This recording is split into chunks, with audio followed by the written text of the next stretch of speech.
عارف رومی رحمۃ اللہ علیہ فرماتے ہیں کہ مثال دینے کے لیے بات سمجھاتے ہیں. فرماتے ہیں ایک شخص جنگل میں لکڑیاں کاٹنے جایا کرتا تھا تو شیر سے دوستی ہو گئی, یعنی ڈائریکٹ بادشاہ سے دوستی ہو گئی, اور بادشاہ بھی وہ جو جنگل کا بادشاہ ہے.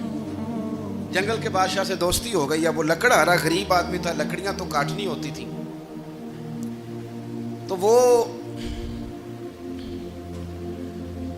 جنگل کا بادشاہ اعلان کر دیتا جانوروں کو کہ میرا دوست آیا, ایک تو کوئی تنگ نہ کرے, اور دوسرا یہ کہ سب لوگ مل کے اس کے ساتھ تعاون کریں.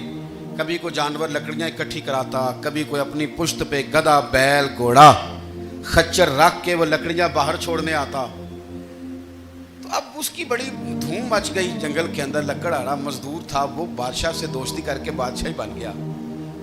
وہ گھر آ کے نا بیوی کو اکثر بتاتا کہ میرا ایک دوست ہے, میں جاتا ہوں تو ساری پہلے ہی مخلوق کھڑی ہوتی ہے میرے استقبال کے لیے. دوستی جو بڑے سے ہو گئی ہے. بنا ہے شاہ کا مصاحب تو پھر ہے اتراتا, وگرنہ شہر میں غالب کی آبرو کیا ہے. ہمیں تو پوچھتا ہی کوئی نہیں, یہ تو بنا ہے شاہ کا مصاحب تو پھر ہے اتراتا, وگرنہ شہر میں غالب کی آبرو کیا ہے. تو وہ لوگوں کو بتاتا, بیوی کو بھی بتاتا دوست ہے. تو بیوی کہنے لگی اتنی تو تعریفیں کرتا, یہ نہیں بتایا کہ وہ جنگل کا شیر ہے, پر نیرا دوست بتا دیا. بیوی کہنے لگ گئی کہ تو اتنا جو اس کا ذکر کرتا ہے تو کسی دن بلا نا, بلا کسی دن تاکہ اس کی دعوت کریں. اب اس نے پھر نہ اس کو پردے میں رکھا. کیا کہتے ہیں آج کل, سرپرائز دینا ہے, مگر سرپرائز دینا ہے, پردے میں رکھا کہ وہ شیر ہے.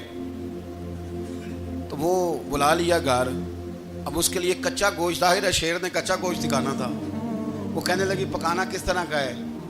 وہ کہنے لگا جب وہ آئے گا پھر بتاؤں گا. اب وہ کچا گوشت 2-3 بکرے ذبح کر کے ڈال دیے. وہ آ گیا شیر.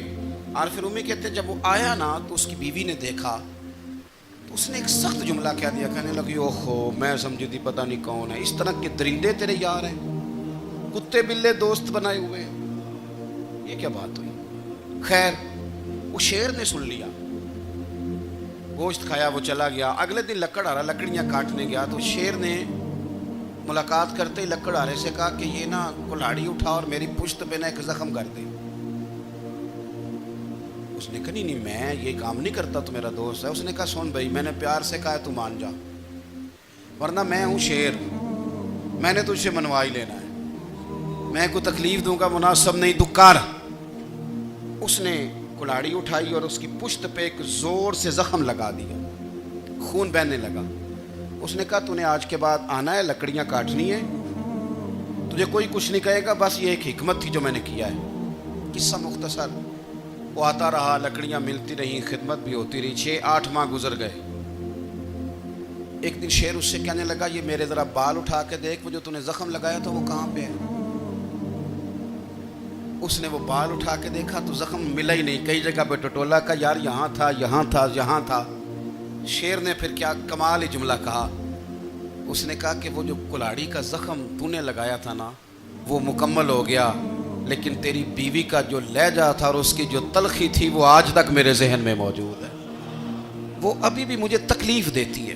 وہ بات سوچتا ہوں مجھے اس نے درندہ کہا, اس نے میرے بارے میں اتنے کچے اور کمزور اور سخت جملے کہے, تو وہ بات مجھے بھولتی, وہ آج بھی میرے ذہن میں اسی طرح گونجتی ہے. تلخ جملے جو اس نے کہے اور خوفناک جو انداز اس نے اختیار کیا, وہ بات مجھے کبھی بھی بھولتی. تو آپ کے لفظ لوگوں کو بھول جاتے ہیں, پر لہجہ یاد رہتا ہے اگر ہم اپنے لہجے پر تھوڑی توجہ ہی کر لیں. کچھ لوگ کہتے ہیں جی میرا جی روٹین ہی یہ ہے بات کرنے کی, تو یہ یاد رکھنا کسی وقت ایسا بھی ہوتا ہے کہ شیر کو سوا شیر مل جاتا ہے. پھر ایسا نہ ہو کہ آپ کی تلخی کی جواب میں کوئی اس طرح کی تلخی ہو کہ پھر آپ اس کو کبھی بھلا نہ سکیں. ہمارے ہاں نا یہ دور تیزیاں دکھانے کا دور ہے.